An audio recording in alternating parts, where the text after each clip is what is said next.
Homestead, welcome back to the channel. Okay, so I might throw some of you off with this video, but it's been something that's been really on my heart lately, and I wanted to share it for those out there trying to do it, and that is getting liver into your diet, specifically beef liver, but really chicken liver, deer liver, other animal livers if that's what you have.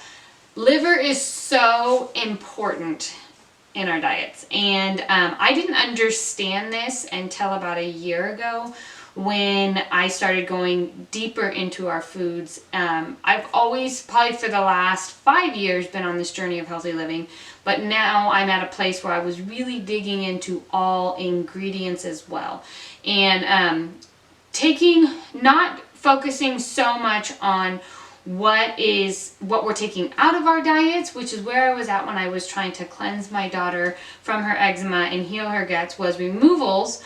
I'm now really focused on what we're putting into our diet. So, you know, I'm an all foods person. I don't believe in cutting a whole food group out of your diet. I actually think that God created our bodies to eat foods and to eat all the groups, and we need them all for certain things, but we should be more focused on what we are putting in than what we are removing or abstaining from.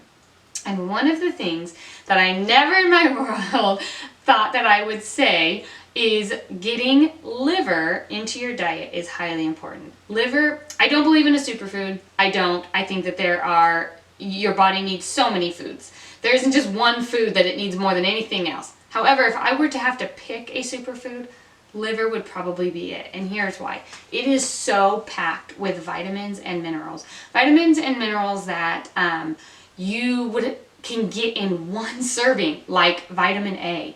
You can get in one serving of liver, you can get all your vitamin A for the day. It is so packed. There are minerals in it like zinc and copper and iron.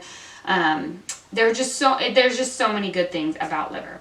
And one of the main reasons why it's so good is it helps support our liver. And if our liver isn't accurately working properly and removing toxins and breaking down everything, then our body's not working at its potential. And so, getting liver into your diet is highly important. I'll get off my rampage on that.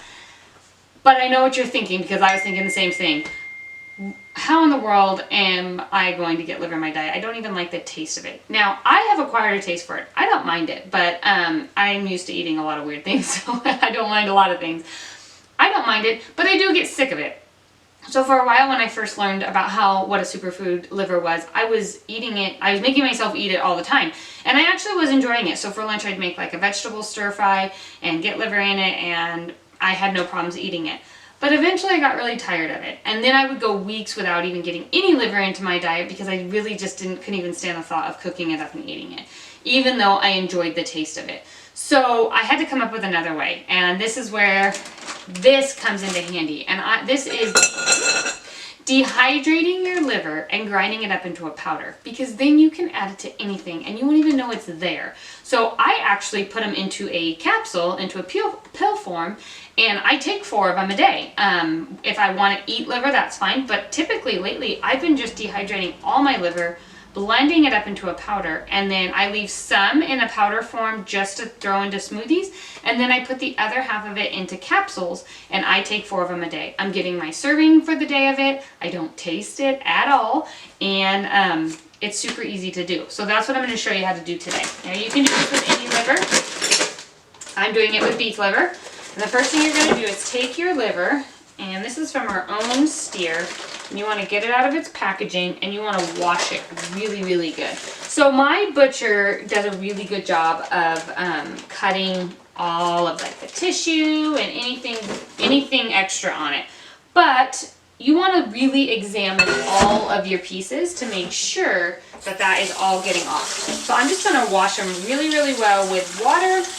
If I see anything that needs to be removed, I will go ahead and do that now. Once you have all of your liver washed really, really well, you're going to want to put it into strips. This is just going to help your dehydrator to dry it out faster, to dehydrate it faster. So I'm going to wash these, and then I'm going to cut them into good, nice, skinny strips.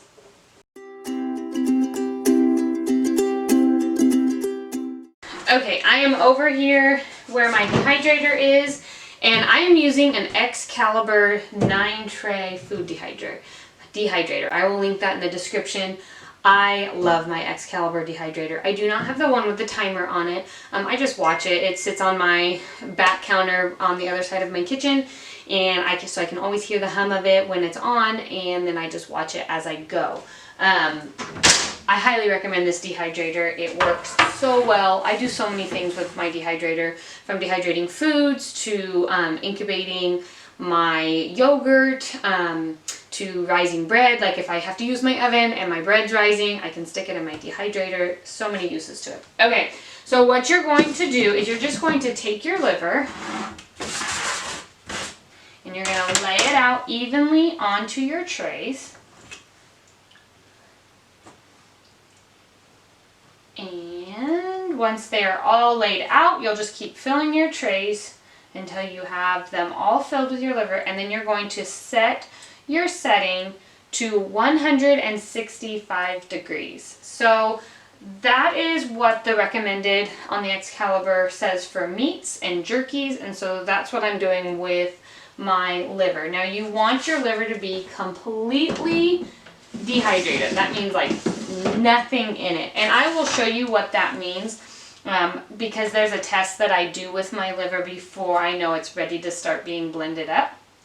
It needs to have what I call the snap test, and so you're going to take a piece, likely your thickest piece, and you're going to break it in half, and you should hear it snap. If it doesn't, then it's not ready yet. There's still some moisture in it. So I'm going to lay all this out. Almost got it. And then we're going to go ahead and put it on 165 degrees, and we're just going to let it go. It's going to take anywhere from 10 to 12, 16 hours. There's really no telling what it's going to take. So you just have to watch it and start performing tests. I wouldn't even start checking it until about probably 12 hours. So I'm going to go ahead and stick this to 165. I'm going to let it go, and that is it. I'll see you back here once it's completely dry, and we'll move on to the next step. Okay, so this has been going for almost 24 hours actually. It's probably been about 23 hours. I checked it earlier this morning, and it wasn't ready. Here's how you know if it's ready or not, and I'm hoping you can hear it in the video. You're going to take your biggest piece, and you're going to break it in half. If you hear that snap and it just breaks right in half, like really, really brittle, and you'll hear it snap, you're ready to go. If it doesn't, if it's almost like it bends a little bit and it's pliable and then it kind of tears, it's not quite ready yet. You want it so dehydrated. And then you're just going to keep breaking these pieces off into little chunks, and you can kind of hear the snapping of it, and that's how you know they're all ready. And you're going to put them into either a high-powered blender or your food processor. So it's going to change, that was a good one. You can hear that snap. What you really need a high-powered blender for this, because otherwise it's going to not work very well to get it into a fine powder. So if you don't have a really high, like this is my Vitamix, if you don't have one of those, then go ahead and just use a food processor. You want to kind of break them into smaller chunks. That just helps your blender get it blended up better. And so then once you have everything all in your blender, you're just going to keep blending it up until it's a powder. Now here's your tip though. Keep your lid on once you turn your blender off for like a minute or so. Don't just open the lid up, or powder is just going to smoke out, and it's really kind of stinky. So just keep your lid on, let everything settle down, then you can pull your lid off. If you have chunks at that point, you can sift out the powder and then take the chunks, put them back in the blender, and go again.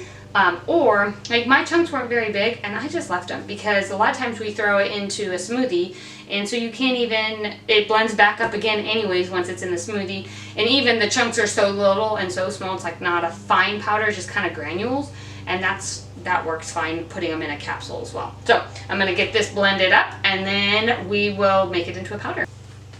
Okay, so it is all blended up. And I have, it's got a little bit of granules, like I said. You can take this at this point, sift it through like a fine mesh sieve, and then redo the little chunks. But honestly, I wish I could show it to you. I don't know if you can see it, but they're really not very big. They're almost like a really thick sea salt kind of a granule. So I wouldn't worry too much about it, but that is totally up to you if you want. At this point, this can go into a jar and sit on your shelf. I would keep it in an airtight container, and so that would mean I use a mason jar with a lid and a ring, not just the white plastic tops, so that it's airtight. And it just sits there, and we sprinkle a little bit into our smoothies. You can put some in soup, stews, whatever you want. Or you can take, I don't even know if I got them out yet. I did not. You can take these capsules, and these are just gelatin capsules, and I will link them in the description. And they come apart really simply, like this, and you can just fill your jar or your capsule with the liver and then put them back together, and you have yourself a liver pill. Can't even taste it. So good. It's so easy. And this part's kind of tedious if you put them into capsules, so just put on a good movie, some music, put them in a container, and just fill all these little capsules. I keep them in a jar on my counter, and I take 4 of them a day if I'm not putting it in smoothies. So if I am putting my liver in a smoothie and we're having a smoothie, then I won't take the capsules. And they're great, and it's an easy way to get liver into your diet without having to taste the liver. So I hope that this was helpful. I hope it gave you a new idea and to get liver into your diet. Jump on over to the blog and read the post on this where I've embedded this video into, because I give you all kinds of good facts and knowledge on why liver is so good for you, based off of I am a good friend with a registered nutritionist and dietitian, and she is amazing and a wealth of knowledge, and so she has given me all of the tips and all of the info on why liver is so good on the scientific side of things. So jump on over there and you can check that out. But if there is any kind of superfood out there, liver would be it, and I highly recommend getting it into your diet. I hope that this was helpful, and we will see you next time. Take care.